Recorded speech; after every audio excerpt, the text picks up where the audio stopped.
El objetivo de este entrenamiento es que comprendamos cómo es que nuestros sistemas de Huygens generan las diferentes órdenes para los actuadores, para el funcionamiento general del sistema, justamente para que se logre el objetivo de acondicionar un espacio, bien sea en modo enfriamiento, en modo calefacción, dependiendo de la necesidad para que el sistema que fue concebido desde un inicio en la parte de diseño, pues cumpla con el propósito para el cual fue adquirido también por el cliente final.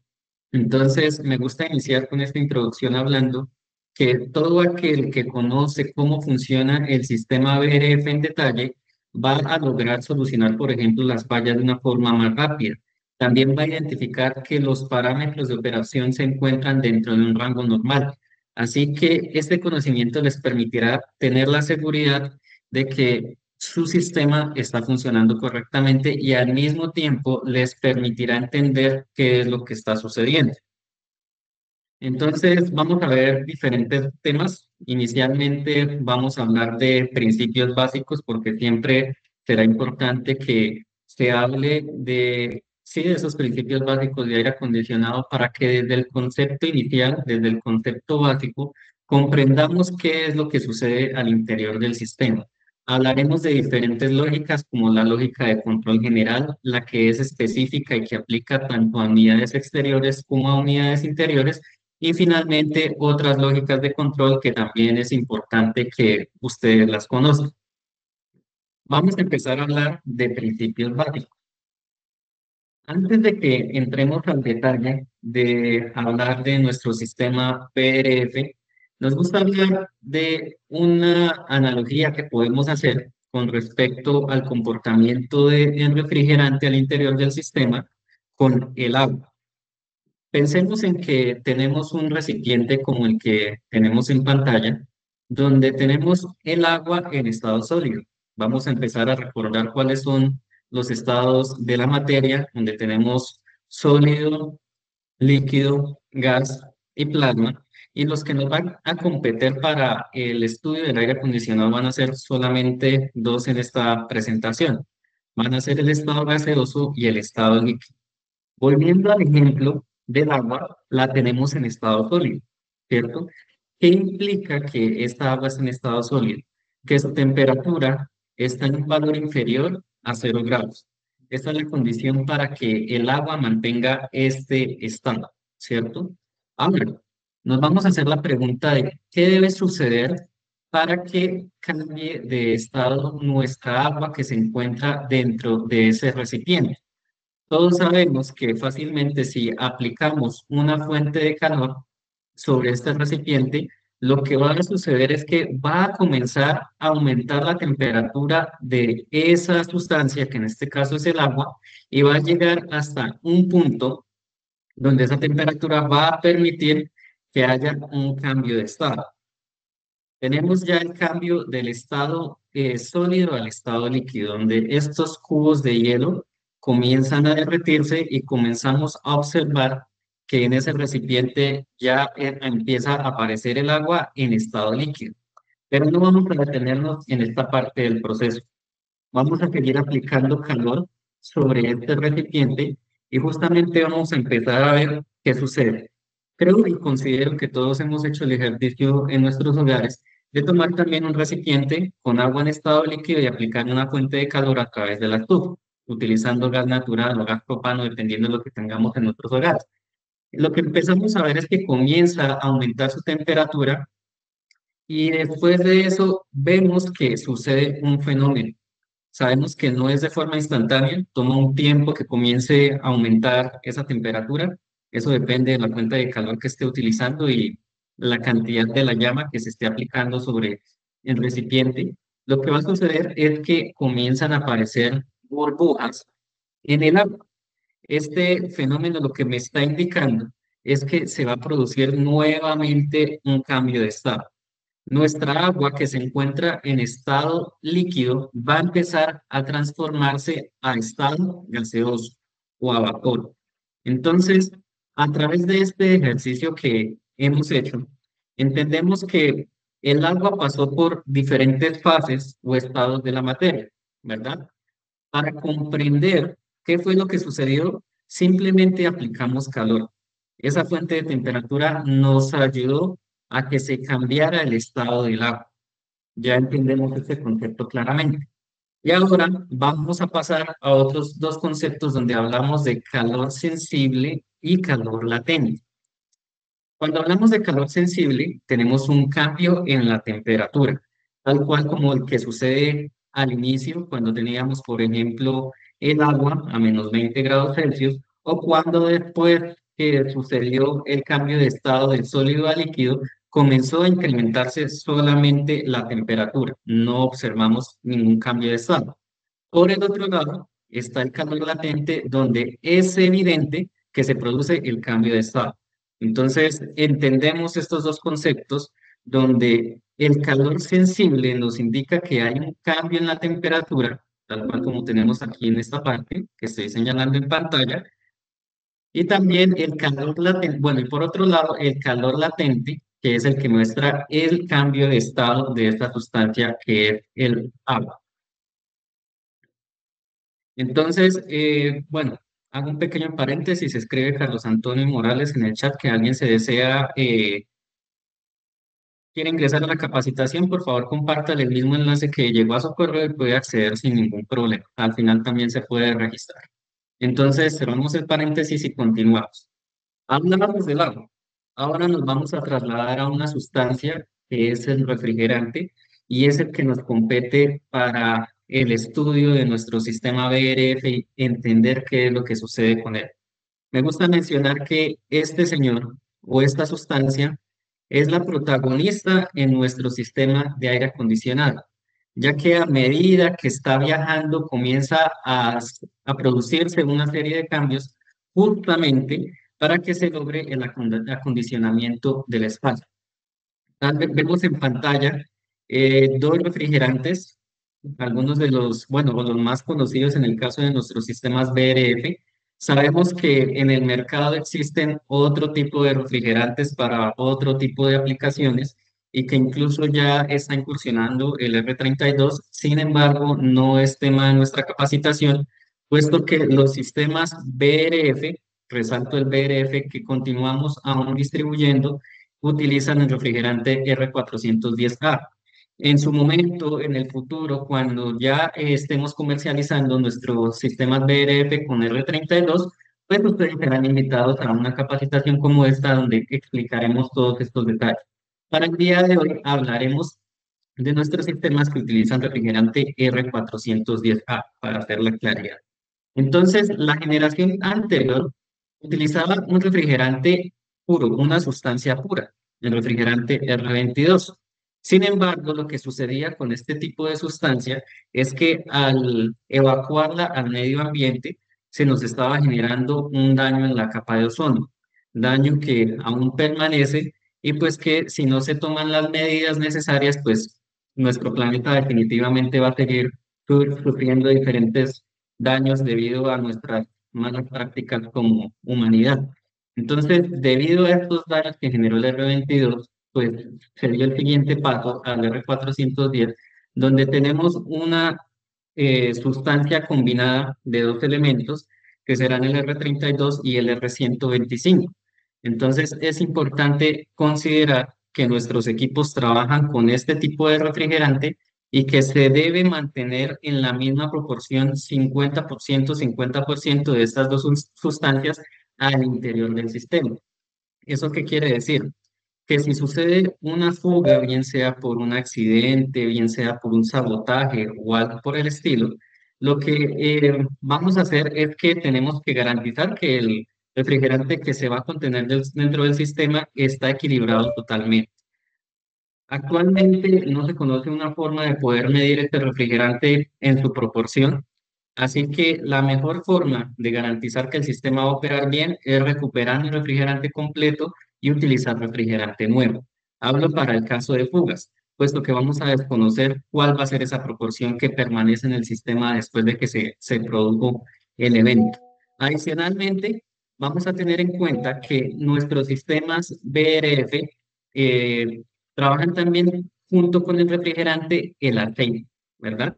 El aceite que va a permitir que las partes móviles, partes mecánicas de elementos del compresor específicamente, pues tengan buena lubricación. Tal vez por conocimiento de otros equipos, de otras marcas o de otros tipos de aplicaciones que utilizan este tipo de refrigerante, hemos visto que se utiliza algún aceite que es muy conocido como es el poliéster, el famoso POE. Sin embargo, hago la aclaración como en todos nuestros entrenamientos que nuestros sistemas BRF utilizan un aceite diferente, que es el PBE. Voy a escribirlo en el chat.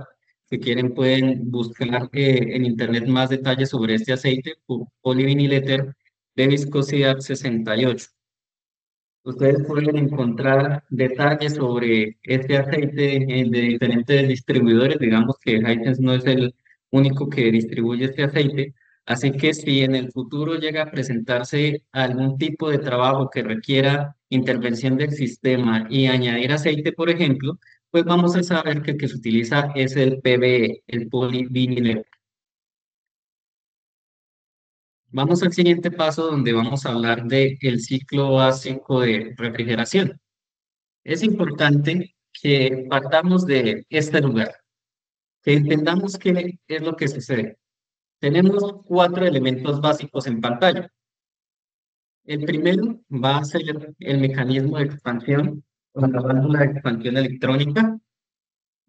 Tenemos en la parte derecha un intercambiador de calor y en la parte izquierda también un intercambiador de calor.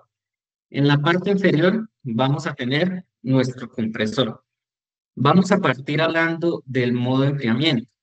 Seguramente en la mayoría de los países que nos están viendo en este momento, en este entrenamiento, la mayor demanda de uso con respecto a modo de operación es el modo enfriamiento. Así que vamos a tomar este como prioridad para entender qué es lo que sucede. Nos vamos a ir primero al compresor. ¿Cuál es la función del compresor? Básicamente lo que va a hacer es que va a tomar el refrigerante en estado gaseoso, lo va a comprimir, lo va a juntar. Lo que va a generar es que este refrigerante en sus moléculas estén más juntas, estén más cercanas y como consecuencia se produzca un aumento en su presión y en su temperatura. Entonces, este refrigerante va a empezar a viajar a través del sistema. También debemos ver que este es un sistema totalmente cerrado. No vemos ningún mecanismo que permita que, por ejemplo, se pueda retirar refrigerante manualmente de alguna manera, justamente porque nos interesa que nuestro refrigerante, a través de todo el sistema, presente los cambios que debe, ¿cierto? Entonces, vamos a verlo de la siguiente manera. Vamos a ir ahora al condensador. Recordemos que estamos hablando de modo enfriamiento. Entonces, este también es un componente clave y vamos a ver que sucede algo en este condensador y con alguien que es nuestro refrigerante. Vemos aquí en la ayuda didáctica que nos dice donde se produce el cambio de estado del refrigerante de vapor a líquido o de gas a líquido. ¿Listo? Vamos a ir avanzando y luego volvemos al compresor. Tenemos nuestro mecanismo de expansión donde este se encargará de regular el flujo o la cantidad de refrigerante que se va a dirigir hacia la unidad interior o al intercambiador de la unidad interior. Ahora vamos a hablar del evaporador de la unidad interior, donde se va a producir otro cambio de estado, donde tenemos nuestro refrigerante en estado líquido y lo que debe suceder es que se convierta a estado gaseoso, justamente para que el compresor reciba el refrigerante en el estado adecuado y lo pueda comprimir. Nuestro compresor no comprime líquidos, así que debemos garantizar de que el compresor, perdón, que el refrigerante llegue en estado gaseoso y se produzca el proceso de compresión de forma eficiente, de forma adecuada. Entonces, vamos a ver lo siguiente. Fíjense que tenemos a nuestro refrigerante viajando a través del sistema, presentando una serie de cambios que ya vimos, como son el cambio de estado, ¿cierto? Hablábamos del condensador, del evaporador, y vamos a tomarnos un tiempo para entender esto de la mejor manera. Me gusta tomar el ejemplo en el caso del compresor, donde que asumamos si vivimos todos en ciudades grandes de nuestro país, en las mañanas, cuando todas las personas se dirigen al trabajo, la tendencia es que la mayoría se transporta en transporte público, valga la redundancia. Entonces, lo que sucede en estas horas pico es que llega el medio de transporte y tan pronto llega, pues este abre sus puertas. Todas las personas que tal vez estén en fila o estén en forma desordenada, todo depende de la cultura de cada país, van a empezar a ingresar. Entonces, este medio de transporte tiene una capacidad y lo que va a suceder es que las personas van a empezar a juntarse y a juntarse. Vamos a suponer que va a empezar a moverse nuestro medio de transporte y que no tiene ningún mecanismo de extracción de aire o de aire acondicionado y que las ventanas están cerradas. Entonces, ¿qué va a empezar a suceder con las personas que se encuentran al interior de este medio de transporte? Comienzan a sentirse incómodas, comienza a elevarse su temperatura, comienzan a sudar, comienzan a molestarse. Entonces, básicamente es algo muy parecido con lo que sucede con el compresor. En el compresor, perdón, el refrigerante, sus moléculas comienzan a juntarse, comienzan a vibrar y por ende se aumenta su presión y su temperatura. Vamos a tener en cuenta un concepto muy importante y es que el compresor va a entregar el refrigerante a las condiciones adecuadas para que en el siguiente paso en el intercambiador de calor de la unidad exterior se produzca la condensación. Recordemos que la condensación es el cambio de estado de la sustancia de vapor a estado líquido. Entonces, fijémonos que aparecieron dos elementos que se encuentran en pantalla, que son los motores ventiladores, ¿cierto? Entonces, ellos lo que nos permiten es que haya un intercambio de calor con el refrigerante que se encuentra pasando a través de la unidad exterior. Entonces, volvemos al ejemplo donde teníamos el agua en un recipiente y utilizamos una fuente de calor para cambiar su temperatura o cambiar su estado, ¿cierto? Hacemos el mismo ejercicio en nuestro ciclo básico de refrigeración. Tenemos un intercambio de calor para que se produzca el cambio de estado. Tal vez si tuviésemos un serpentín solamente de forma didáctica, de forma de color transparente, podríamos visualizar que el refrigerante que se encuentra viajando por ese lugar en estado gaseoso se convierte en estado líquido. Entonces sigue viajando nuestro refrigerante a través de las tuberías de cobre y va a llegar al mecanismo de expansión. Entonces, volvamos nuevamente al ejemplo donde están las personas en el transporte público e imaginémonos que llega a una estación. En esta estación lo que van a hacer las personas pues es dirigirse hacia los lugares hacia donde van a ir a trabajar o a hacer alguna diligencia personal y lo que va a suceder es que este medio de transporte va a abrir sus puertas. Entonces, en la medida que estas puertas se abran por completo o se abran parcialmente, pues se va a permitir que cierta cantidad de personas pueda salir de este medio de transporte. El concepto es básicamente el mismo con nuestro mecanismo de expansión. La válvula lo que va a hacer es que cierta cantidad de refrigerante pueda pasar y continuar el viaje hacia la unidad interior, donde la consecuencia es que vamos a ver que hay una disminución en la presión y en la temperatura, que también lo podemos asociar a estas personas que se encontraban bastante molestas, que estaban bastante juntas dentro del medio de transporte, que al abrir las puertas pues lo que van a hacer es que se van a dispersar y cada una se va a dirigir hacia el lugar que corresponde. Sucede básicamente lo mismo después de que el refrigerante pasa por el mecanismo o la válvula de expansión. Entonces llegamos al intercambiador de calor de la unidad interior y si tenemos que sucede un cambio de estado en la unidad exterior, pues en la unidad interior también va a suceder. Lo mismo, tenemos un motor ventilador que nos va a permitir que haya ese intercambio de calor justamente para que haya un cambio en la temperatura y el estado del refrigerante que venía en estado líquido y se convierta a gas. De esta manera, pues se garantizará que volverá al compresor en el estado adecuado y pues que nuestro ciclo de refrigeración en general va a ser bastante eficiente.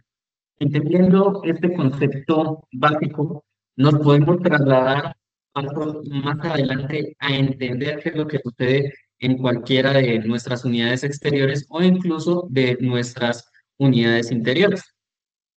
Entonces, vamos a ir ahora a la tabla de presión y temperatura. Recordemos que estamos hablando del refrigerante R410A. Ustedes pueden buscar o encontrar esta tabla en internet o también incluso en aplicaciones que se encuentran disponibles en las tiendas de los diferentes teléfonos, en Android o Apple. Encontramos que tenemos una temperatura de saturación y también tenemos una presión manométrica, donde tenemos dos unidades que se pueden utilizar. Normalmente, la mayoría de personas utilizan los PSI, igualmente también los instrumentos de medición, los más convencionales son los más utilizados, manómetros análogos que tienen una aguja donde podemos comprobar ese valor de presión. Sin embargo, pues hay otros manómetros digitales que nos permiten visualizar el valor de presión en megapascales. Entonces, desde ahora adelanto que Hisense utiliza los valores de presión en megapascales. ¿Por qué? Tenemos que ambas son medidas de presión manométrica. Simplemente lo que cambian son las unidades. Entonces tenemos escalas diferentes. Para entender el concepto, voy a dar un ejemplo. Podemos tener una cinta métrica en la cual podemos medir una longitud, podemos medir una distancia, bien sea en centímetros o en pulgadas. Tenemos las dos alternativas.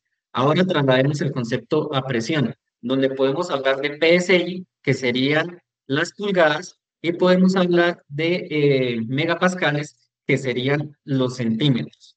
Entonces, teniendo este ejemplo, pensando en los centímetros, tenemos una escala mucho más pequeña, mucho más detallada. Eso sucede aquí mismo con los megapascales. Si vemos cada uno de los cambios que mostramos en esta tabla, vemos que los valores que van aumentando son bastante pequeños, a diferencia de los PSI. Así que si estamos haciendo un análisis del comportamiento de nuestro sistema, bien sea en una presión de succión, en una presión de descarga, en PSI esos pequeños cambios van a ser muy poco visibles, a diferencia de lo que sucede en los megapascales. Entonces, por esta razón es que nosotros utilizamos como Hisense los megapascales. Vamos a ver que esta información se puede visualizar tanto en la unidad exterior, en los controles remotos de las unidades interiores y también con nuestro High Checker. Así que tenemos tres alternativas diferentes para poder visualizar parámetros en tiempo real y empezar a hacer un análisis. Entonces, vamos a dirigirnos a la temperatura de saturación con la cual trabaja Hisense. Y este es un aspecto importante que hay que tener en cuenta para lo que viene en la capacitación. Hisense trabaja con una temperatura de saturación o de trabajo, o bueno, sí, una temperatura de saturación de 7 grados Celsius. Vamos a dirigirnos a la tabla y nos vamos a ubicar dónde estarían aproximadamente estos 7 grados Celsius. Se encontrarían más o menos en esta parte de la tabla. Si hacemos el cálculo o buscamos también en Internet un convertidor de unidades, podríamos ver que esos 7 grados Celsius nos podrían dar aproximadamente unos 130 PSI, unos 0,8 megapascales. Aproximadamente tendríamos estos valores. Entonces, este valor es el objetivo que tenemos para trabajar con nuestra presión, y ya le vamos a dar nombre, nuestra presión de succión, que será uno de los puntos de verificación que nos permitirá comprobar que el sistema está funcionando correctamente. Entonces, bueno, creo que alguien había levantado la mano, pero la bajó, entonces continuamos. Entonces, este puede ser el punto de partida para que hagamos un análisis, una comprobación de nuestro sistema, bien sea cuando estamos haciendo un diagnóstico o una puesta en marcha. Supongamos que tenemos nuestro sistema en stand-by. no está está apagado, perdón. Queremos comprobar las presiones. Sabemos que lo podemos hacer a través de manómetros digitales, manómetros análogos, directamente a través de nuestros controladores, de nuestra unidad exterior, de nuestro high checker, y podemos visualizar ese valor de presión. Podemos dirigirnos a esta tabla y comprobar si ese valor de presión es acorde con la temperatura exterior que tenemos en ese lugar. Nos puede dar una idea inicial de cómo se encuentra la carga de refrigerante al interior del sistema. Idea inicial. No digo que es una conclusión total, pero sí es una idea inicial que nos va a permitir avanzar a la verificación de los demás parámetros. Vamos a tener en cuenta que el entendimiento de la operación del sistema de aire acondicionado no se va a basar solamente en la presión de descarga, en la presión de succión y un consumo de corriente en amperios, sino hay valores adicionales de los cuales vamos a hablar el día de hoy. Por ende, pues vamos al segundo tema, que es la lógica de control general. Entonces, tenemos ya más resumido nuestro ciclo de refrigeración con cada uno de los elementos: compresor, condensador, válvula de expansión de electrónica, evaporador. Nuevamente les recuerdo que estamos hablando todo en modo enfriamiento. Vemos qué es lo que sucede con nuestro refrigerante en nuestro circuito cerrado. Refrigerante en estado líquido en los lugares donde el color está predomina más, a diferencia de los otros lugares donde tenemos una menor predominación en el caso del color, gas y líquido, solamente dos estados de la materia. Y por eso tenemos dos tuberías, una en la cual va a estar viajando nuestro refrigerante en estado líquido y otra en la cual va a estar trabajando en estado gaseoso. También para tenerlo en cuenta, punto de partida, tubería de líquido va a ser aquella de menor diámetro y tubería de gas va a ser la de mayor diámetro. Vamos a ver más adelante y vamos a ver estos aspectos claros. Ya hablamos de nuestra temperatura de evaporación, que serán los 7 grados con los cuales trabaja Hisense, ¿cierto? Entonces vamos a ver que hay una relación directa entre la temperatura de evaporación y la presión de evaporación. Esto, si volvemos a nuestra tabla de presión-temperatura, tenemos un valor aproximado de 0,9 megapascales para 7 grados Celsius en cuanto al refrigerante R410. Entonces, va a haber un elemento o una lógica del sistema que va a buscar que este valor de 7 grados se cumpla. Vamos a entender esto más adelante. Nos vamos a ir ahora a la parte de condensación que va a suceder en la unidad exterior, donde tenemos un valor de temperatura, también del refrigerante, pero ya tenemos un valor mayor porque tenemos nuestro refrigerante en estado líquido. Valor de 47 grados aproximadamente. En este punto va a depender mucho la ubicación geográfica de la instalación del proyecto, puesto que hay diferentes cambios con respecto a la temperatura exterior. No podemos considerar un valor de temperatura de condensación en un lugar que a temperatura ambiente está a 15 grados como otro que puede estar a 35. Por eso hay que ver la coherencia en los datos y evitar llegar a conclusiones erróneas. Entonces, tomamos como punto de partida una temperatura de condensación de 47 grados que va a estar directamente ligada a una presión de condensación de 2,85 megapascales. Entonces, vamos a nuestro sistema de refrigerante. Tenemos ya un esquema de una unidad exterior de nuestra serie S, que están involucrados diferentes elementos. Esta información, ¿dónde la podemos encontrar? En los manuales, fichas técnicas de cada uno de los productos. La invitación siempre es que cada vez que vayamos a hacer nuevamente una puesta en marcha, un diagnóstico, nos vayamos a la literatura para que comprobemos el detalle específico de la unidad que estamos revisando, de donde estamos haciendo el análisis. Puede que por alguna razón que fábrica haya decidido, se haya eliminado algún elemento, se haya agregado otro. así que es mejor ir al detalle. Básicamente vamos a tener los elementos iniciales siempre, que serán unidad exterior, unidad interior, válvulas de expansión electrónicas, compresor, pero hay otros elementos que pueden añadirse o quitarse dependiendo también de la capacidad de la unidad exterior. Entonces, vamos a tomar esta como ejemplo. Nuevamente, vamos a hablar del modo enfriamiento. Nos vamos a ubicar en este punto que estoy señalando en pantalla, si lo estamos viendo todos, donde tenemos el compresor. Nuevamente empezamos del compresor para tener un mejor entendimiento. Vamos a ver que se muestra en pantalla una línea en color rojo. Esta se dirigió hacia la parte superior del compresor, lo que nos indica que es la descarga del compresor. ¿Listo? Entonces, vamos a irnos fijando hacia dónde se dirige el refrigerante. Entonces se encuentra dirigiéndose hacia la parte superior de nuestra pantalla, se encuentra con un elemento. Este elemento será el separador de aceite. Él se encarga de separar el refrigerante del aceite para que el aceite pueda retornar al compresor.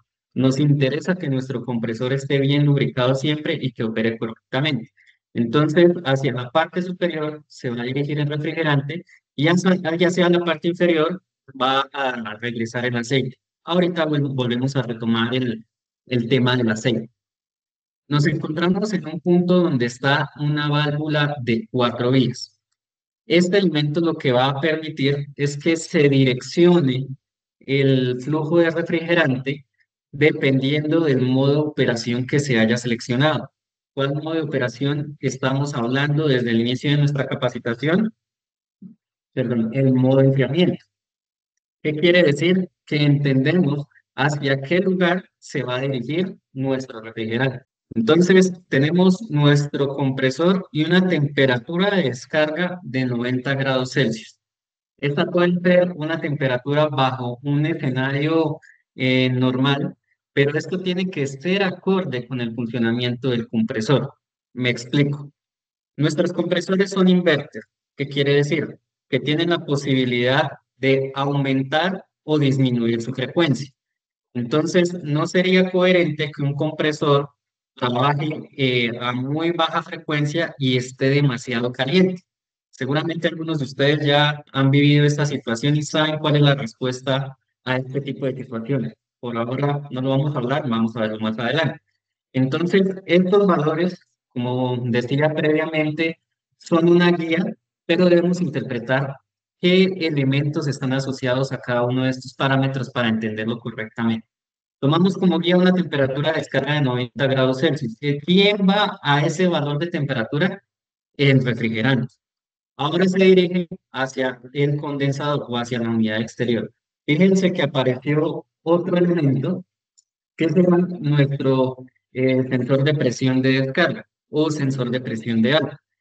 Este dispositivo que se encuentra instalado para este ejemplo en esta parte de la tubería es el que nos entrega la información de la condición de presión del refrigerante en ese lugar del sistema.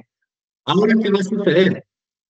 En nuestro condensador o en nuestro intercambiador de calor de la unidad exterior. ¿Qué va a suceder con el refrigerante? Vemos que tenemos una temperatura del refrigerante, fijémonos en la dirección de ese refrigerante. 85 grados aproximadamente antes de ingresar al condensador o al intercambiador de la unidad exterior. Después que se produjo el cambio de estado, tenemos una temperatura en el refrigerante de 44 grados. Esto podemos tenerlo en cuenta de que tenemos una temperatura ambiente de 36 grados, solamente para el ejemplo. Voy a hacer un paréntesis de que estas variables, o más bien esta nomenclatura que estamos viendo en pantalla, es la misma que utiliza HighChecker. Así que vamos a ir aprendiendo, vamos a irnos familiarizando con esta nomenclatura para cuando participemos en el próximo entrenamiento de HighChecker, pues tengamos una mejor comprensión de cada una de ellas. Entonces, nuestro refrigerante ya está en estado líquido y fijémonos que pasa por diferentes elementos de nuestra unidad exterior y llega directamente a la unidad interior. ¿Listo? Entonces, devolvámonos acá. Vámonos a donde apareció una sigla, EBO, una válvula de expansión electrónica. Recordemos en dónde estamos ubicados. Estamos en la unidad exterior. ¿cierto? En el ciclo básico de refrigeración no hablamos de válvulas de expansión en la unidad exterior. Ya entramos en detalle. Nos están mencionando que hay un 100% de apertura. Significa que la válvula está totalmente abierta. ¿Por qué? Porque estamos trabajando con modo enfriamiento, lo que quiere decir que no necesitamos que haya un cambio ni en presión ni temperatura en el refrigerante que se va a dirigir hacia las unidades interiores. Por eso vamos a ver que esta válvula siempre va a estar al 100% cuando estamos en modo enfriamiento. Entonces, vamos a irnos a la parte siguiente donde nos apareció el TSC y fíjense que tenemos un pequeño circuito que tiene como una forma de U invertida, donde seguramente si ustedes ya han trabajado con nuestros equipos han visto que una parte de las tuberías se encuentra en la parte frontal de las tarjetas inverter. Justamente este mecanismo es el que evita que las tarjetas tengan una temperatura muy elevada y por ende pues que sus componentes lleguen a dañarse. Entonces tenemos este control del refrigerante que pasa por el que pasa por las tarjetas electrónicas justamente para mantener una temperatura adecuada. Después de eso, seguimos hacia las unidades interiores. Aquí sabemos que el sistema puede tener cierta longitud de tubería dependiendo del tamaño del proyecto, si es un apartamento, si es un edificio de oficina. Así que normalmente el refrigerante pues experimenta pérdidas de temperatura y sobre todo si no hay aislamiento instalado correctamente, pues vamos a tener cambios que no van a ser favorables para el refrigerante cuando llegue a las unidades inferiores. Desde acá también resalto la importancia siempre de la parte de instalación, justamente porque recordamos que el refrigerante es quien está viajando siempre a través de las tuberías de cobre y debe mantener las condiciones más ideales posibles para que el acondicionamiento de los espacios se dé de forma correcta. Llegamos a la unidad interior. Pero antes de ella nos encontramos con un dispositivo, una válvula de expansión electrónica de la cual hablamos previamente. Va a tener un porcentaje de apertura dependiendo de una condición que vamos a hablar más adelante. Entonces, aparecen en pantalla cuatro valores de temperatura. Una temperatura de entrada del refrigerante, una temperatura de salida del refrigerante. Sabemos que, ¿qué sucede en esta parte de la unidad interior? Es importante considerar que, como les decía previamente, las variables que se muestran en pantalla las podemos visualizar en nuestro high checker, en nuestra tarjeta principal de la unidad exterior, todo porque se incluyen sensores o termistores que transmiten esa información a las tarjetas electrónicas para que podamos interpretarlos. Entonces, nuestras unidades interiores tienen la característica, a diferencia de algunas marcas, que tienen el sensor para medir la temperatura de suministro o la temperatura de inyección. Vamos a retomar este tema más adelante. Nuestro refrigerante sigue avanzando en estado gaseoso y se dirige hacia nuestro acumulador de líquido.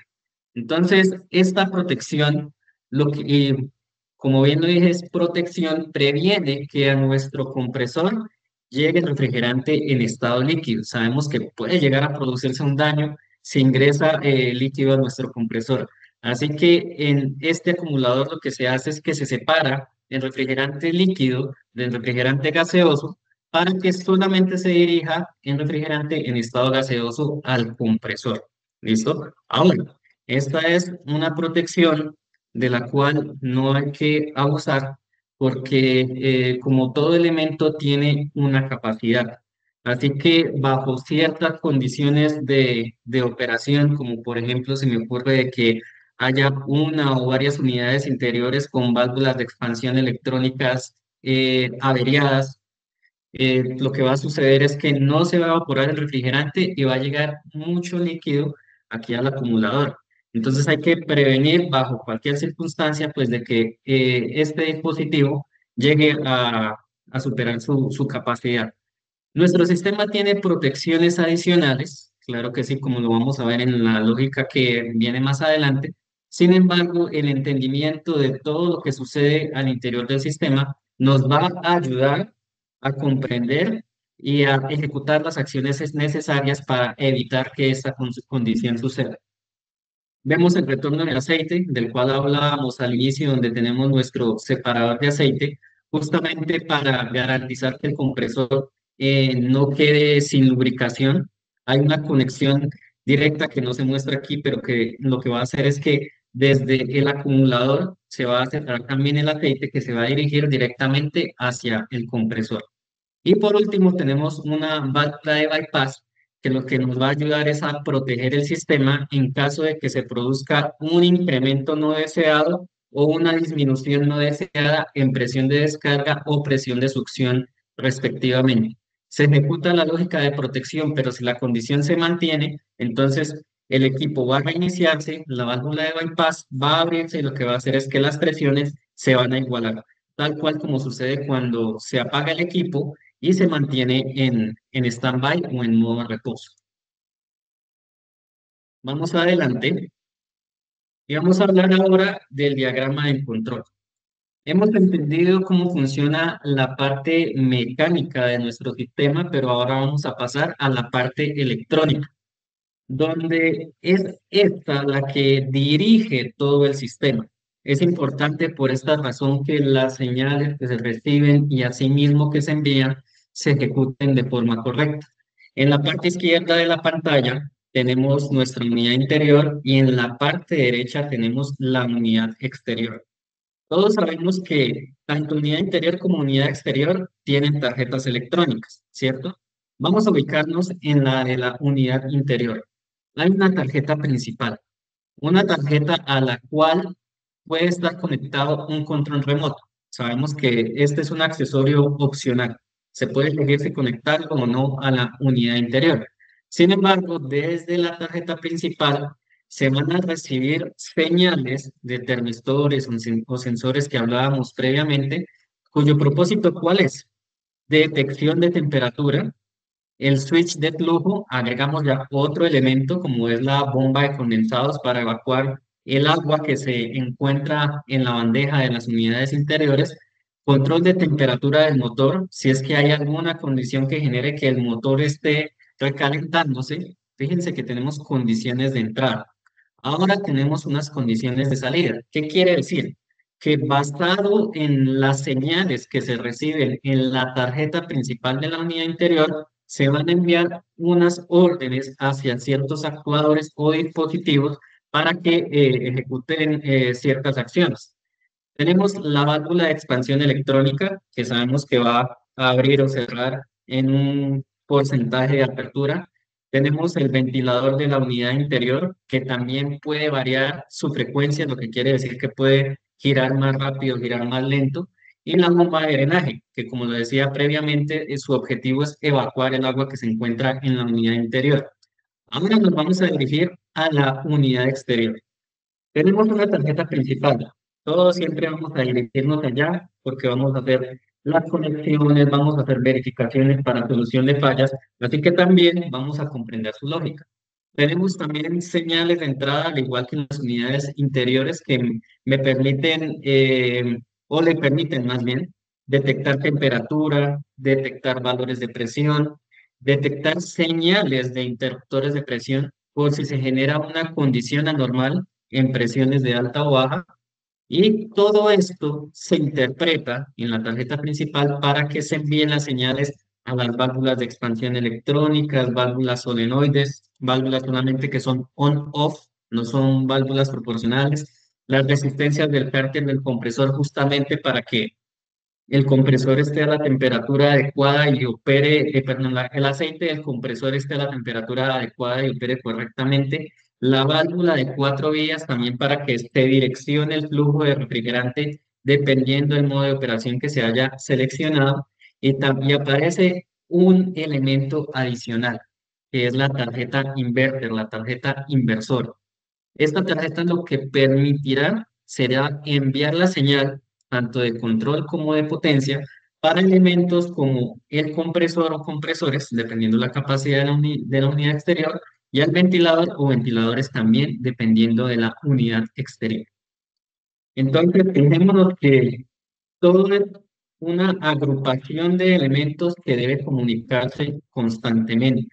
Así que nuevamente vuelvo a la parte de instalación, donde se debe garantizar que este canal, donde se están comunicando, se están enviando, recibiendo datos entre unidad interior y unidad exterior, sea correcto. Evitar que haya una fuente de ruido directo al conductor o los conductores que están llevando esta señal, puesto que se pueden ejecutar órdenes erróneas a los dispositivos que ya vimos que controlan cada una de estas tarjetas electrónicas.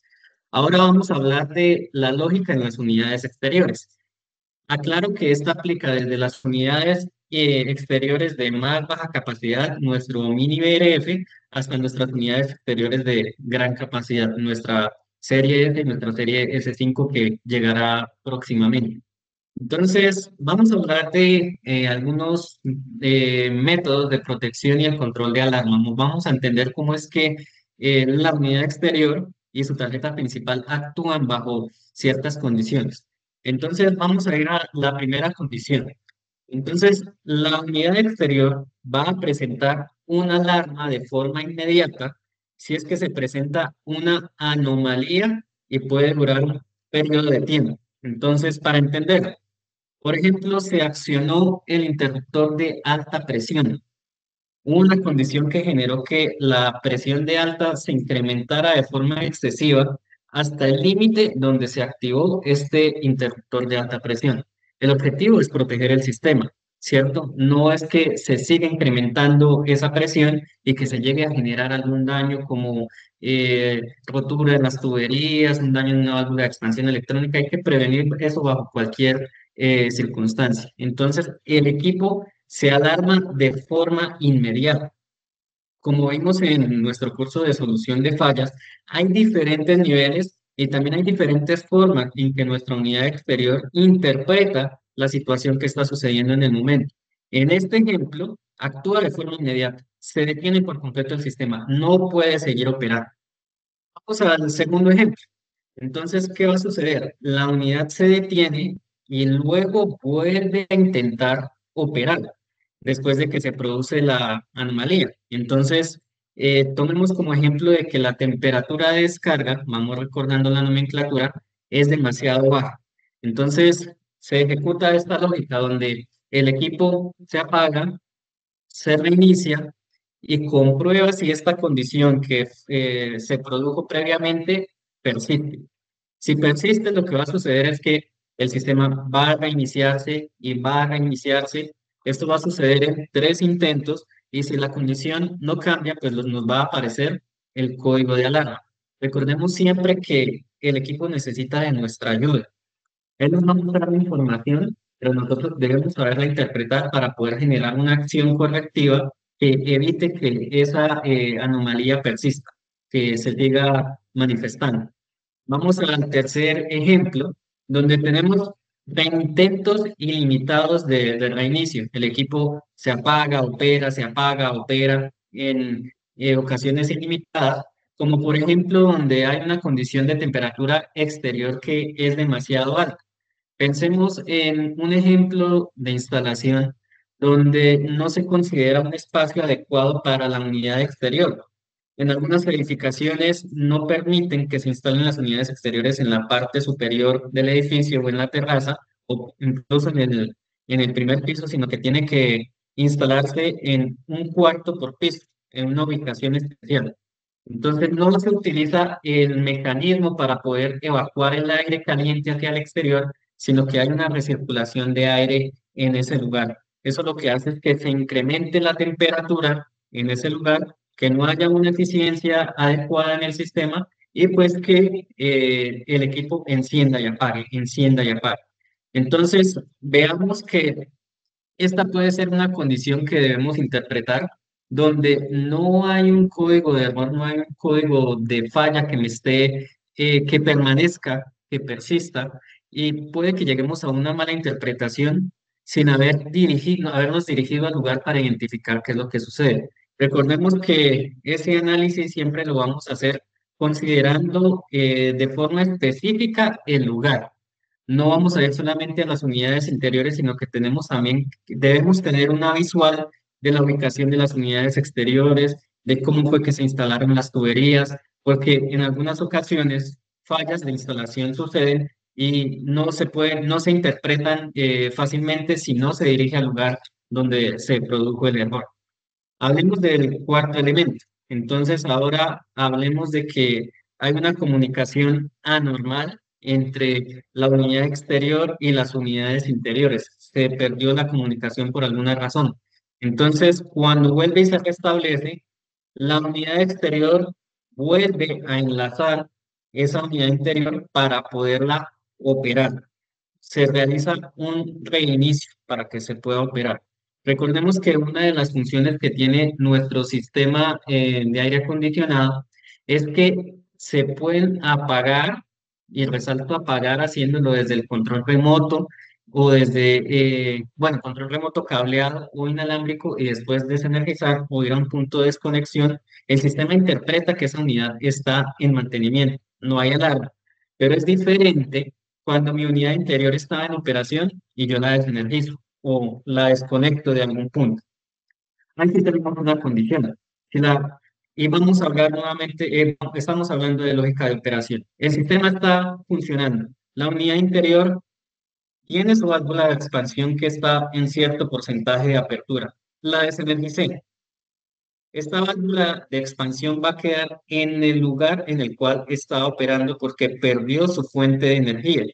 Entonces, ¿qué pasa si válvula de expansión quedó abierta y todos al chat, válvula de expansión quedó abierta, el refrigerante sigue fluyendo hacia la unidad interior, pasa por el intercambiador, pero como dije, no hay fuente de energía, por tanto, el motor ventilador de la unidad interior tampoco está operando.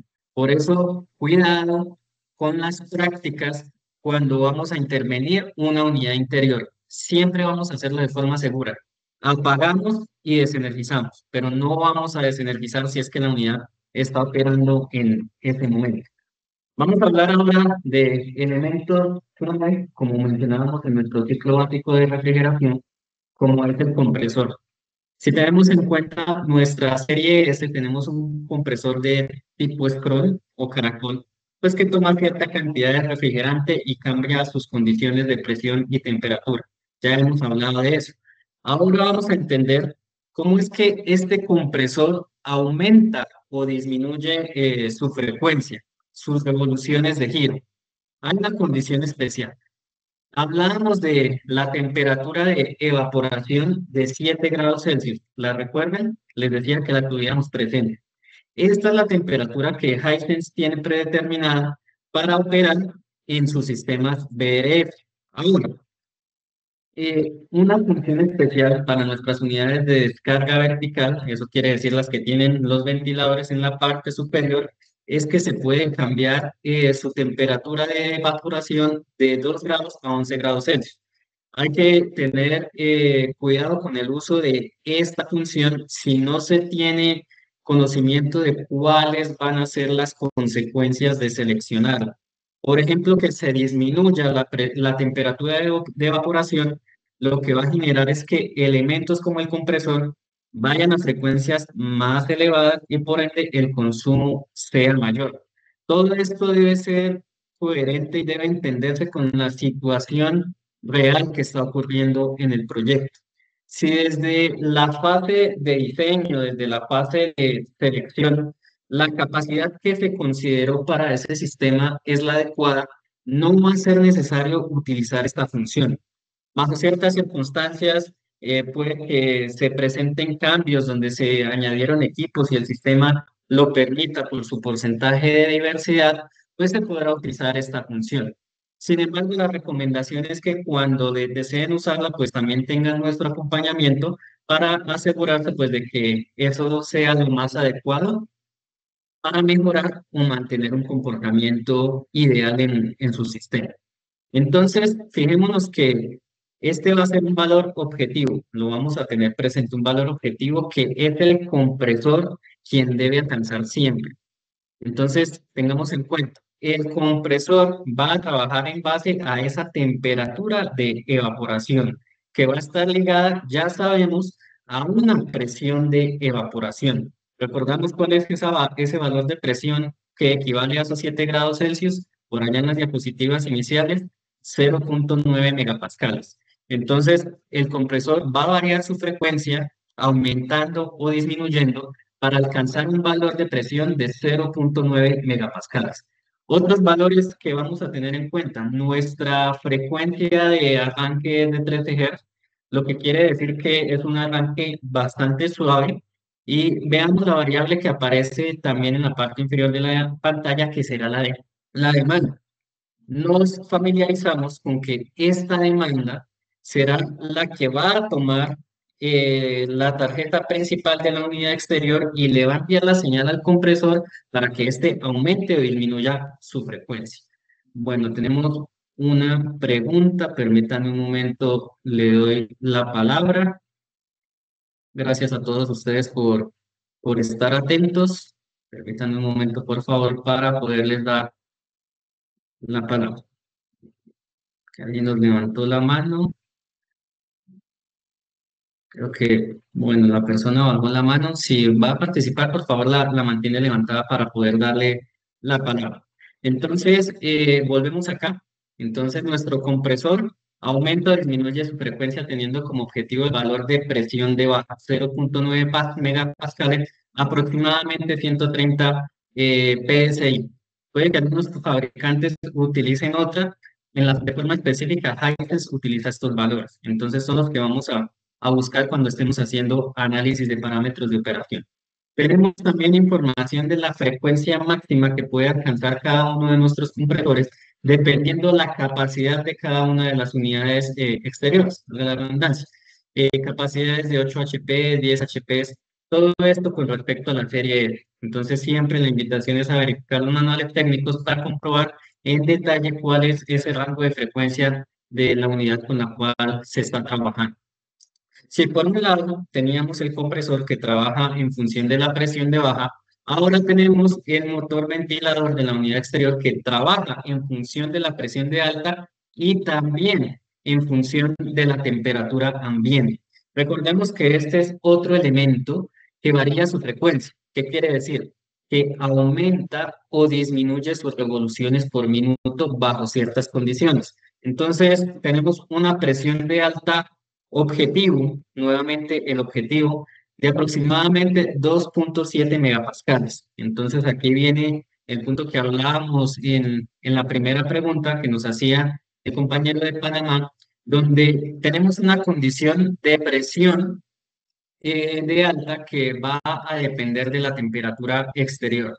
Normalmente lo que vemos en la práctica es que presiones de alta, presiones de descarga, en temperaturas ambiente puede ser desde los 24 grados Celsius hasta los 35 grados Celsius, las podemos ver entre 2,3 megapascales a 3,1 megapascales.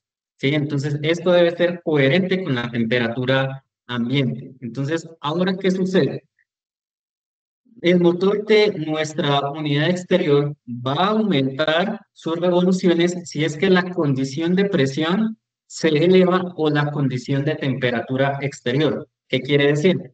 Veamos acá este ejemplo, esta gráfica, donde tenemos que el valor objetivo de la presión de descarga es 2,7 megapascales. Pero si el valor que se está midiendo es de 2,9, ¿qué quiere decir? Que la presión debe disminuirse. Para disminuir y tener control de esa presión de descarga, lo que tiene que hacer es aumentarse las revoluciones por minuto de la unidad, del motor de la unidad exterior. De esta manera, fijémonos que vamos a tener control de presión de descarga y también de presión de succión a través de compresor y motor ventilador de la unidad. Ahora hablemos de la válvula de expansión electrónica que mencionaba previamente en la unidad exterior. Sabemos que su lógica es 100% cuando estamos hablando de modo enfriamiento. Ahora pensemos en un sistema bomba de calor, donde ya no tenemos solamente el modo enfriamiento, sino que también tenemos el modo calefacción. Utilizamos solamente modo calefacción. ¿Esto qué quiere decir? Todas las unidades en modo calefacción. A diferencia de un sistema recuperador de calor, donde podemos tener unidades interiores y unidades interiores, perdón, trabajando de forma simultánea en enfriamiento y en calefacción. Entonces, vamos a hablar solamente de sistemas bomba de calor, donde tenemos un sistema que trabaja en calefacción. Ahora, volvamos, vamos a detenernos un momento y vamos a volver a los principios básicos, donde vimos el ciclo básico de refrigeración. Recordemos que la dirección del flujo de refrigerante después del compresor se dirigía hacia dónde, hacia el condensador, ¿cierto? Hablando de modo de enfriamiento, a este intercambiador serpentín de la unidad exterior. ¿Qué va a suceder en modo calefacción? Vamos a tener que este gas caliente se va a dirigir hacia las unidades interiores. ¿Qué quiere decir? ¿Qué va a suceder en las unidades interiores? Y nuevamente, todos al chat, por favor. Si tenemos que el gas caliente o refrigerante en estado gaseoso caliente, alta presión, se dirige hacia las unidades interiores van a estar encendidas, se va a permitir el flujo de refrigerante a través del intercambiador, va a haber un intercambio de calor porque está encendido el ventilador. ¿Qué pasa con ese refrigerante en modo calefacción? Cambia de estado, aumenta su temperatura, aumenta su presión.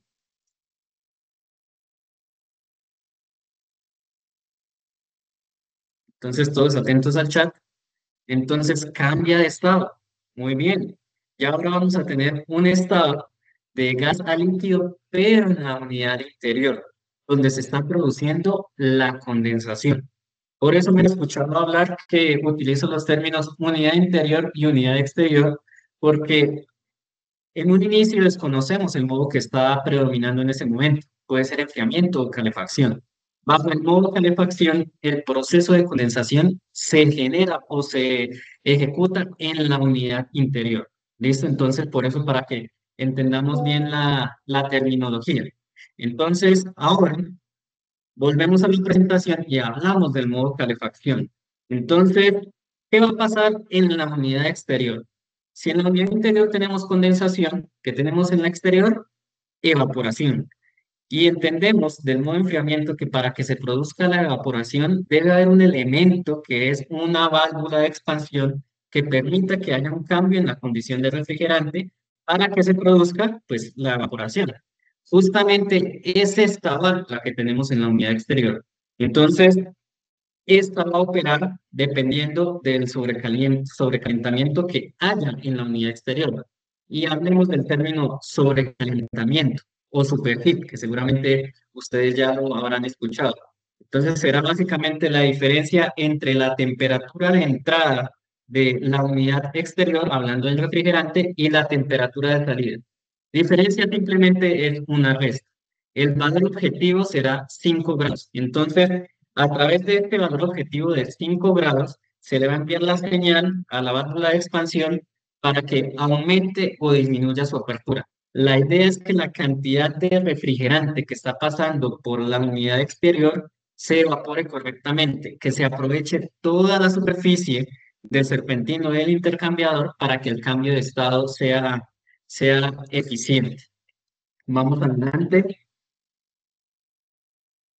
Listo, entonces nos pregunta Nicolás cómo se comporta el sistema respecto a temperaturas exteriores bajo cero. Entonces, nuestros equipos, dependiendo la generación, tienen un rango de operación, así que se puede ejecutar la lógica de descongelamiento si es que llega a producirse alguna congelación en la unidad exterior. Así que esta es una lógica diferente a la del modo enfriamiento. Debe predominar el modo calefacción justamente para que se evite que se congele el serpentín de la unidad exterior. Entonces ahora tenemos la válvula de expansión electrónica que va a trabajar con nuestro circuito de subenfriamiento. Este lo que va a permitir es que se alcancen largas distancias de tubería en nuestro proyecto y que se mantenga la condición de temperatura del refrigerante hasta las unidades que estén más lejanas, ¿sí? Entonces, básicamente tenemos un intercambiador de placas que se encuentra incluido en la unidad exterior, donde el funcionamiento es similar al de una unidad interior. Tenemos previo a la entrada del refrigerante una válvula de expansión electrónica que está modulando su apertura. Tenemos el intercambiador de calor. Entonces, ¿eso qué quiere decir? Que hay un cambio en la condición del refrigerante. Lo que sucede acá es que vamos a tener un cambio en la temperatura del refrigerante. Ahora, ¿qué va a suceder? Sucede que debemos proteger el elemento más caro, y hablemoslo también en términos de dinero, que es el compresor, el elemento vital de nuestro sistema para que funcione correctamente junto con los demás. Sabemos que si el compresor presenta alguna avería, todo el sistema se detiene, ¿cierto? Entonces, la lógica también de protección del sistema busca que nuestro compresor tenga la cantidad de refrigerante adecuada en su operación. Una condición es primero adaptar el compresor a su frecuencia alta o baja, y la segunda es que la cantidad de refrigerante que ingrese también lo sea. Entonces, por ejemplo, si el sobrecalentamiento es alto, lo que quiere decir es que la cantidad de refrigerante que está entrando al compresor no es la suficiente. Y eso quiere decir que también el compresor comienza a calentarse. Entonces, lo que va a suceder es que vamos a ver que la válvula de expansión del circuito de subcooling comienza a modificar su apertura para permitir paso de refrigerante hacia el compresor. Se le da prioridad al compresor antes que a las unidades interiores. Entonces, por eso podemos ver que cuando en un sistema hay falta de refrigerante, pues no tenemos un buen rendimiento en la parte interior, pero el compresor se va a proteger porque está recibiendo la cantidad de refrigerante adecuada gracias al circuito de cooling. Si hablamos de valores normales y tengámoslo presente para high checker, voy adelantando, que nuestras unidades muestran un porcentaje de apertura en un número. Es cierto que ellas trabajan basadas en pulsos debido a la señal que proviene de una tarjeta electrónica, pero Highchecker o cualquier otro dispositivo control remoto nos muestra el porcentaje de apertura en números. Por ejemplo, si vemos un 10, significa que es un 10% de apertura de esa válvula de expansión. Normalmente, bajo una condición de operación sin anomalías, donde todos los parámetros se encuentran dentro de rango, la apertura de la válvula de expansión del cooling es del 12%. Así que si vemos valores del 50, 60%, lo que quiere decir es que se está enviando en prioridad el refrigerante al compresor para proteger. Ahora tenemos el otro caso. La cantidad de refrigerante es demasiada, ¿cierto? Y el sistema no, o bueno, esta cantidad de refrigerante no es súper excesiva para que se llegue a una condición de alarma. Puede que esto suceda en solo unos minutos sin que el sistema se alarme, pero lo que vamos a ver es que la válvula de expansión del circuito de subcooling va a tender a cerrarse. Entonces, fíjense que tenemos los efectos contrarios que se van a manifestar de acuerdo a la cantidad de refrigerante que esté contenida en ese momento en el sistema. Entonces, un resumen, todos atentos ahí al chat para que lo veamos correctamente. Tenemos un ejemplo de una gráfica de presiones, donde tenemos en color rojo nuestra presión de descarga y tenemos en color azul la presión de succión. En un inicio tenemos las presiones iguales, que quiere decir que nuestro sistema estaba apagado y por ende pues las presiones están estabilizadas. Después de eso el sistema se enciende, empieza la operación normal. La presión de descarga tiende a subir y la presión de succión tiende a disminuir. Entonces, fíjense que en las líneas punteadas hay una ayuda que nos dice cuál es el valor objetivo de los dos elementos que hablamos previamente. En la parte inferior tenemos el valor objetivo de presión de baja, que serán 0.9 megapascales, y en la parte superior el valor objetivo de presión de alta, y también la temperatura ambiente, ¿cierto? Entonces, teniendo en cuenta esta información, vamos a hacer el siguiente ejercicio. Pensemos en el compresor. ¿Qué debería ser el compresor si la presión que se está leyendo en el momento, supongamos que es en el punto que estoy señalando en pantalla, después de que se encendió el sistema, es superior a 0.9 megapascales? ¿Qué pasa con el compresor? ¿Qué debería hacer? ¿Aumentar su frecuencia? ¿Disminuir su frecuencia? ¿No pasa nada? ¿Qué creen ustedes? Entonces les recuerdo, estamos en un valor de presión superior al objetivo, 0.9 megapascales. ¿Qué pasa en un inicio cuando el sistema está bajo, está apagado? pues no está funcionando ningún elemento del sistema, ¿cierto? Simplemente está en espera, está en stand-by. Tan pronto el sistema se enciende, como lo decía previamente y lo dice Raúl, el compresor comienza a operar a baja frecuencia. ¿Qué es lo que se debe esperar? Que comience a aumentar la frecuencia para buscar el valor objetivo de presión de baja. Lo que quiere decir que en este caso va a aumentar la frecuencia. ¿Listo? Entonces, para los que respondieron disminuye, vamos al siguiente ejemplo para que lo comprendamos mejor. ¿Qué sucede? Se encendió el sistema, comienza a aumentar la frecuencia del compresor, pero sucede que la presión que se está midiendo es inferior a ese valor objetivo que son 0,9 megapascales. Entonces, ¿el compresor tiene que seguir girando más rápido? No, lo que tiene que hacer es disminuir su frecuencia justamente para buscar ese valor de estabilidad y que se mantenga esa presión de 0,9 megapascales. Ahora, si hablamos por un lado del compresor, vamos a hablar ahora del motor ventilador y la presión de alta. ¿Qué pasa si la presión de alta que se está midiendo en el momento es superior al valor objetivo? En el ejemplo tenemos 2,7 megapascales. ¿Qué debe pasar con el ventilador? Aumenta las RPM, giran más rápido. En este caso estamos de acuerdo, muy bien. Si ese valor de presión de descarga es superior al objetivo, aumenta justamente para tener control de este valor de presión. Muy bien. Entonces, por el otro lado, si es que el valor objetivo es inferior, el valor medido es inferior al valor objetivo, lo que va a suceder es que disminuya la velocidad de las revoluciones por minuto de nuestro motor ventilador. Es por eso, y ahí comprendemos, que en lugares donde la temperatura exterior no es muy alta, es normal que cuando el sistema esté funcionando, los motores ventiladores estén o a muy baja frecuencia o estén apagados, ¿sí? Entonces ya podemos entender ¿por qué sucede esta condición? Hay ciertas personas que en ciudades como Bogotá, donde la temperatura exterior no es muy alta, ven los motores ventiladores girando tal vez muy lento o apagados cuando escuchan el sonido del compresor y ven que el compresor está operando. Entonces, básicamente con la misma temperatura ambiente se puede tener control de la presión de descarga. Y todo esto, fíjense que lo concluimos de entender el concepto de lo que sucede con estos elementos que se encuentran en nuestro sistema de aire acondicionado. Ahora vamos a hablar de nuestras unidades interiores. Entonces, en el caso de las unidades interiores, vamos a hablar de sus componentes. Mencionábamos una tarjeta principal, un ventilador, un intercambiador de calor o serpentín, los sensores, donde tenemos una entrada de refrigerante, una salida de refrigerante, nuestra válvula de expansión electrónica que trabaja bajo pulsos, como mencionaba previamente. En este caso, las unidades interiores trabajan con un rango desde 0 hasta 2000 pulsos, lo que permite que haya un grado de precisión bastante alto en cuanto a la necesidad real de la cantidad de refrigerante que se requiera en el sistema.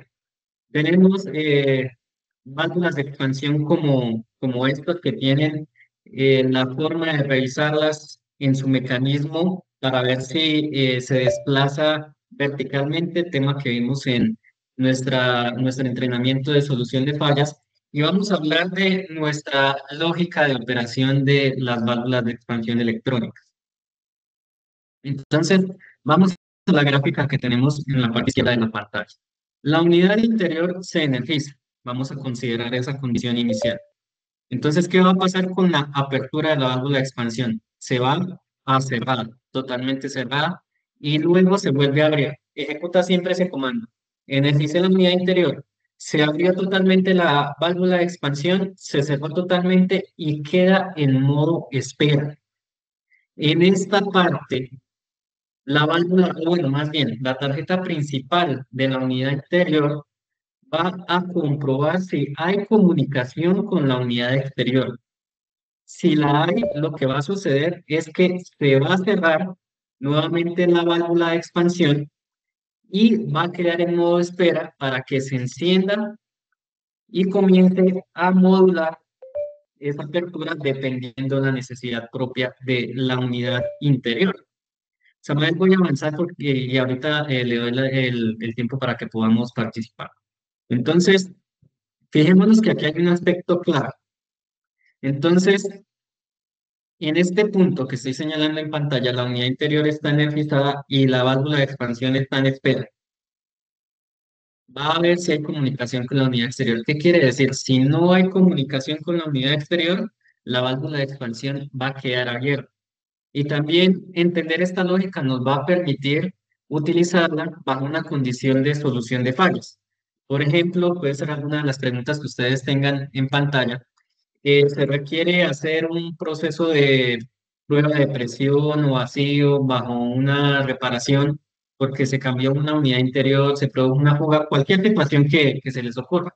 Y se necesita que todas las válvulas de tanto unidades exteriores como unidades interiores se mantengan abiertas, justamente como vienen de fábrica, para que se pueda distribuir correctamente, bien sea el nitrógeno para hacer la prueba de presión o para que se pueda evacuar la humedad en el proceso de vacío. Simplemente se energizan las unidades interiores, fíjense como lo estamos viendo acá, ellas se van a cerrar, se van a abrir y van a quedar en modo espera abiertas. ¿Qué quiere decir? Que las podemos desenergizar y ellas se van a mantener abiertas. Mientras que no haya comunicación con unidad exterior, las válvulas de expansión se van a mantener abiertas. ¿Listo? Entonces, vamos a avanzar. Entonces, veamos estos detalles para que entendamos esta lógica. Quien va a mandar sobre las válvulas de expansión va a ser la unidad exterior. ¿Por qué la unidad exterior? Porque si no hay comunicación con ella, fíjense que de ahí en adelante no se transmite la información.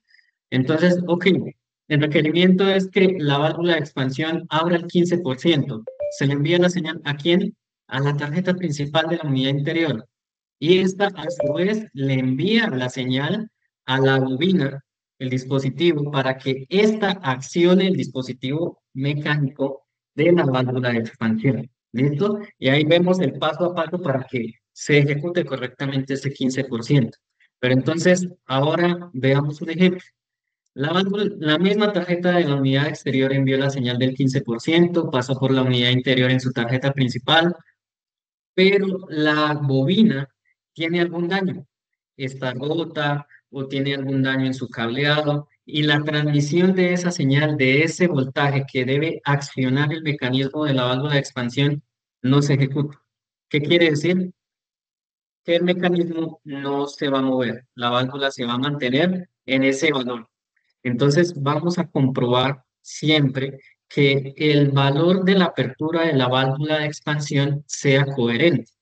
Se pueden preguntar ustedes, ¿cómo lo comprobamos? Vamos a verlo en la lógica de las unidades interiores que vemos a continuación. Entonces, tenemos nuestro intercambiador, nuestro serpentín de la unidad interior con sus diferentes sensores, dirección del flujo de refrigerante de derecha a izquierda y hacia arriba, donde tenemos IE, que sabemos que es la apertura de la válvula de expansión, temperatura de entrada de refrigerante, o nosotros en Hisense la llamamos temperatura de líquido, para que también asociemos nuestro vocabulario, nuestra nomenclatura, temperatura de gas o temperatura de salida, temperatura de inyección y temperatura de retorno. Entonces, la válvula de expansión electrónica va a trabajar en base a un sobrecalentamiento. Entonces, este sobrecalentamiento será la diferencia entre la temperatura de gas con la temperatura de líquido. Ese valor objetivo debe ser de 5 grados Celsius.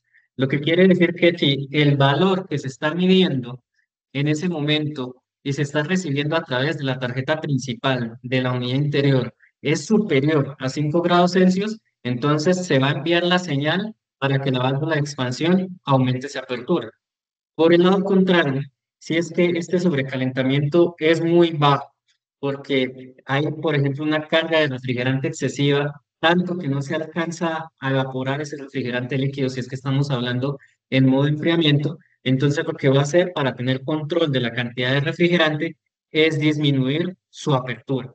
Entonces, por este lado, para el lado de, hablando de modo de enfriamiento, tenemos un sobrecalentamiento de 5 grados Celsius Y ahora, si hablamos de modo calefacción, para responder la pregunta, Samael, podemos hablar para asociarlo también de lo que sucede en la unidad exterior en modo enfriamiento. Tenemos una temperatura de descarga del compresor, que podemos hablar de que estamos en 75 grados Celsius, y podemos tener una temperatura de condensación de 45 grados Celsius.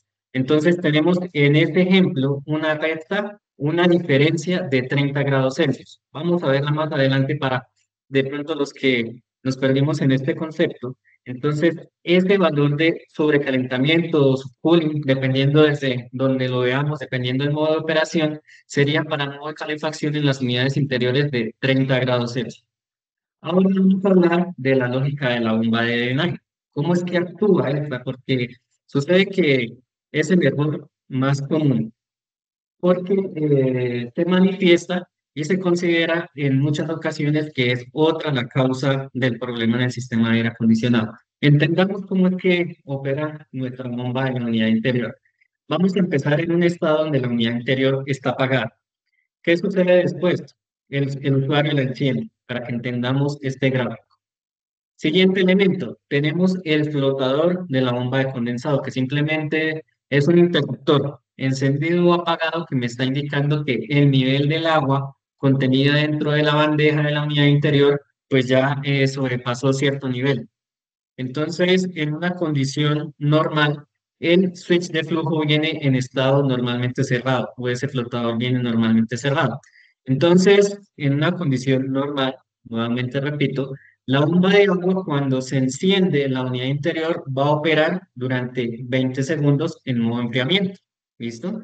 Entonces puede que ustedes escuchen el sonido tan pronto encienden la unidad, pero si es que el switch de flujo no cambia a estado abierto, pues nuevamente la bomba va a pasar a standby o a modo de reposo. Vamos a ver otro ejemplo. La unidad interior nuevamente la tenemos en la parte superior y ahora vamos aquí de que se activa la función de enfriamiento. Entonces se encendió la unidad interior, pero a su vez también se activó el modo de enfriamiento.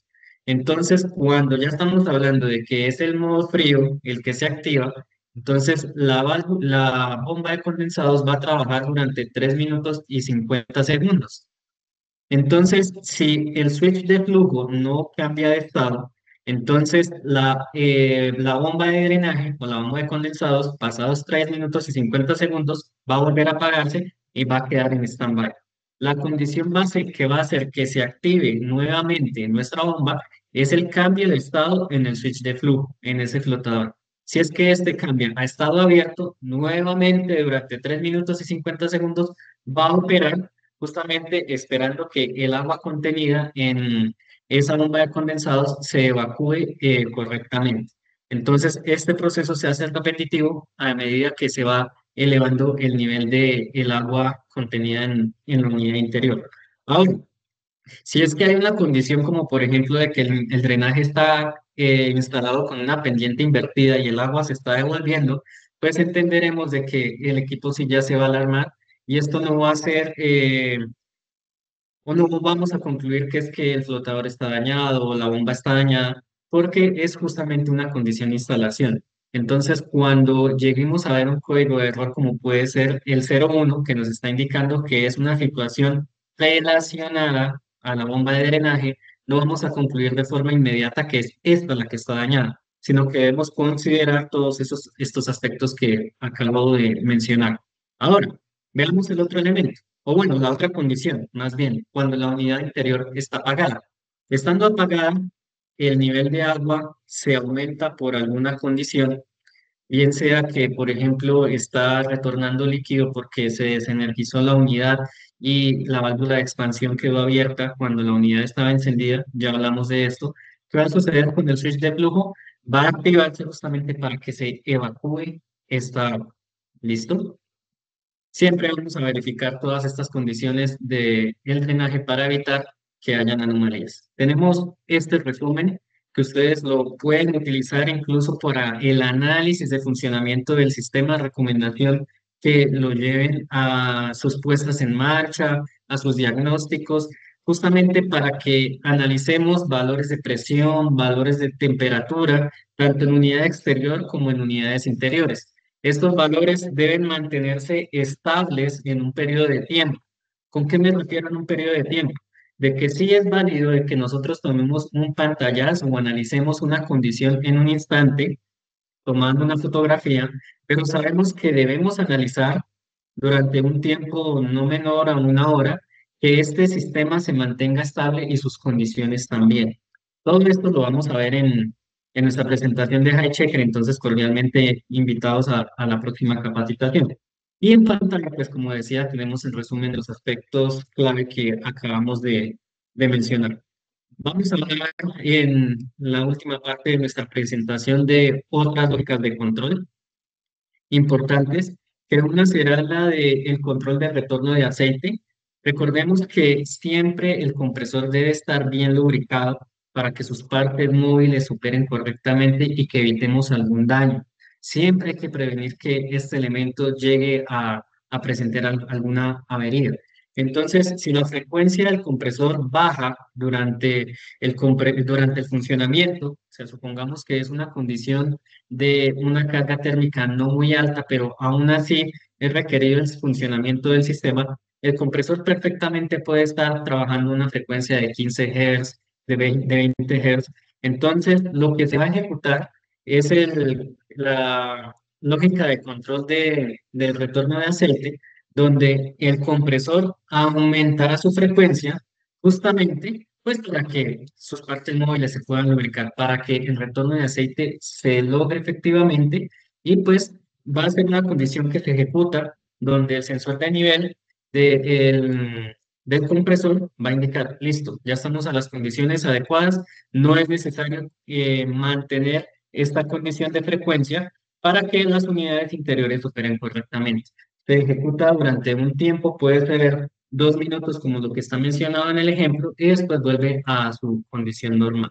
Vamos a hablar de otra lógica bastante importante y es la protección que tienen nuestras tarjetas electrónicas. Hemos hablado de ellas que son importantísimas en cuanto a las señales que reciben y a las que se envían para los actuadores o los elementos que van a operar.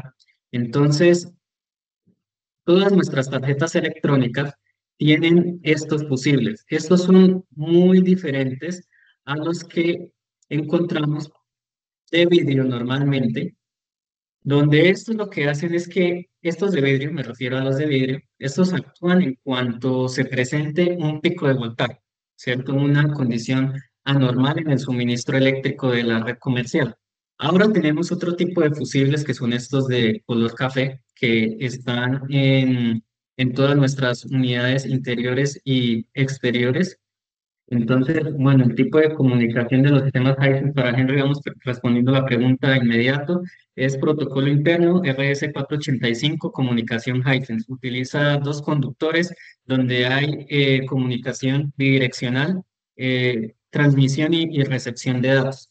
Algo importante es que nuestro protocolo de comunicación no tiene polaridad, así que el sistema acepta de que hayan conexiones incorrectas. Con esto siempre resaltamos de que en cuanto a buenas prácticas de instalación no se recomienda de que se instale de forma aleatoria, sino pues que siempre se conserve esa conexión del uno, el número uno con el número uno y el 2 con el número 2. Sin embargo, pues entendiendo de que somos seres humanos y podemos cometer algún error en alguna de ellas, pues no hay ningún problema.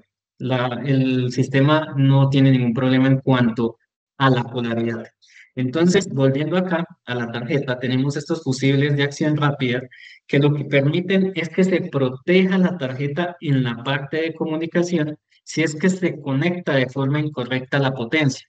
Seguramente en sus países ustedes conocerán historias donde alguna persona por error conectó la potencia en la comunicación y tristemente la conclusión es que las tarjetas se dañaron, se produjo una quemadura y la corrección, la solución es reemplazarla por una tarjeta totalmente nueva, ¿verdad? Entonces, en este caso, nuestras tarjetas, me gusta mencionarlo de esta manera, tienen dos vías. ¿Qué quiere decir? Que en la primera vida, pues lo que se va a dañar es este fusible, pero no se va a dañar la tarjeta por completo. Obviamente, si nosotros activamos la segunda vía, que ya voy a mencionar cómo se hace, y el problema persiste, pues teníamos dos oportunidades y ya las acabamos. Entonces, si utilizamos la primera oportunidad, vamos a comprobar cuál es la causa de la falla. ¿Listo? Entonces, solucionamos la causa de la falla, nos vamos a dirigir al dip switch número 7 en el caso de las unidades interiores. Vamos a activar el número uno, va a actuar como un bypass, como lo podemos ver aquí en pantalla, y se activa nuevamente el funcionamiento de la tarjeta principal. En el caso de las unidades exteriores, vamos a tener el dip switch número 10 y la posición número 2. Si se presenta la condición en la tarjeta principal, entonces con que activemos el número 2, pues ya hacemos el bypass de este fusible. Entonces, que vale la pena resaltar porque seguramente ustedes también se están preguntando si este fusible es reemplazable. Este fusible ya viene soldado en la tarjeta electrónica y como cualquier otro daño que llegue a presentarse en una tarjeta electrónica, nosotros nos recomendamos pues que se haga el cambio de las partes, pero por la razón de que pues no se garantiza cómo se hace ese trabajo de reparación. Si no hay garantía sobre esa reparación, básicamente es la causa. Si ya se acaba en este caso las dos vías de nuestras tarjetas de unidades interiores, unidades exteriores, entonces pues ya lo que hay que hacer es adquirir una nueva. ¿Listo? Entonces, pregunta también Henry, el software para medición de parámetros es nuestro High Checker y es el que vamos a ver en la próxima capacitación. Entonces, hago el paréntesis, tal vez para las personas que llegaron un poco más tarde, en el inicio de la presentación mostré un código QR que voy a mostrar nuevamente al final para que se registren. Un propósito será el de enviarles a su correo electrónico el certificado de participación y el otro, pues, es que también reciban las invitaciones a los próximos entrenamientos. Entonces cerramos el paréntesis y continuamos con nuestra lógica de control de comunicación, donde hablamos de que los puertos que se utilizan son el número uno y el número dos, tanto en unidades interiores como en unidades exteriores. Entonces, nuestras unidades exteriores cuentan con una resistencia final, final de resistencia, como ustedes lo quieran llamar. Entonces, estos 75 ohmios lo que nos permite es que podamos hacer una comprobación sin energizar el sistema de que se visualiza este valor de resistencia en cualquier parte de esa línea de comunicación.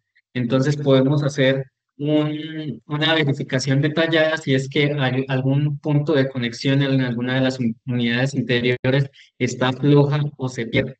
En el escenario real podemos ver de que la resistencia puede cambiar entre 75 a 80 ohmios. No significa que sea variable, que se esté moviendo todo el tiempo, sino que esa variación puede ser que el resultado final de la medición sea 77 ohmios, 77, 78 ohmios, pero que se mantenga fijos. Si tenemos una variación, lo que nos puede indicar es que hay una fuente de ruido cerca al conductor de comunicación, que es lo que genera es que haya ese cambio en la resistencia y por ende que las señales que se están transmitiendo no sean de la forma correcta. ¿Listo? Entonces, Henry, para todos aquellos que tengan preguntas que sean ajenas al contenido de nuestro entrenamiento, entonces les comparto mi correo en el chat y pues pueden enviar la solicitud y ya los podré direccionar con la persona que corresponda o se corresponde conmigo para que verifiquemos el tema. Entonces volvemos a la presentación y vamos a ver cómo es que se genera un cálculo nuevo de la capacidad cuando se pierde una unidad. Entonces, el sistema está funcionando normalmente y una unidad perdió la comunicación, bien sea porque se produjo un cortocircuito, porque alguien la desenergizó sin haberla apagado. Entonces, lo que sucede es que cuando se energiza nuevamente, el sistema lo que dice es, volvió una unidad o encontré una unidad nueva, así que lo que tiene que hacer es detenerse durante 3 minutos y volver a ejecutar el funcionamiento que tenía previamente. Por eso he resaltado varias veces, porque es un error muy común, de que toda unidad interior que se vaya a intervenir en un sistema que esté en funcionamiento debe ser primero apagada y luego desenergizada para no tener ningún problema, como el recálculo de capacidad que estamos viendo en pantalla. Entonces, ahora tenemos una condición donde se produce un cortocircuito en la línea de comunicación.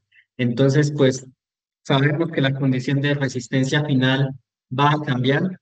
Entonces, vamos a ir directamente con nuestro instrumento de medición para comprobar de que hay un cambio. Puede que la resistencia ya tenga un valor muy diferente a los 75 u 80 ohmios que sabemos que son la condición normal y debemos ir al punto donde se encuentra esa condición anormal, como en este caso puede ser un cortocircuito. Ahora, de forma final, también les presento esta tabla y también la dejamos de tarea para el próximo entrenamiento, que justamente será el de High-Checker, donde está el resumen de los parámetros de operación y cuáles son sus rangos normales, para que cuando hagamos el análisis entendamos cada uno de ellos. Entonces, este es nuestro High Checker para aquellos que no lo conocen. Es nuestro dispositivo de software que permite la recolección de los parámetros de operación. Este dispositivo se puede ver de forma local, conectándolo a través de una computadora, pero también se puede transmitir esta información a través de nuestro servidor en la nube de forma remota a un dispositivo móvil, bien sea un teléfono, una tablet, una computadora, o también puede funcionar como un data logger. Lo que quiere decir es que puede utilizarse una tarjeta micro SD para que el dispositivo se deje en el sitio, se almacene la información, posteriormente se descargue y pues se haga el análisis que vamos a aprender en nuestro próximo entrenamiento.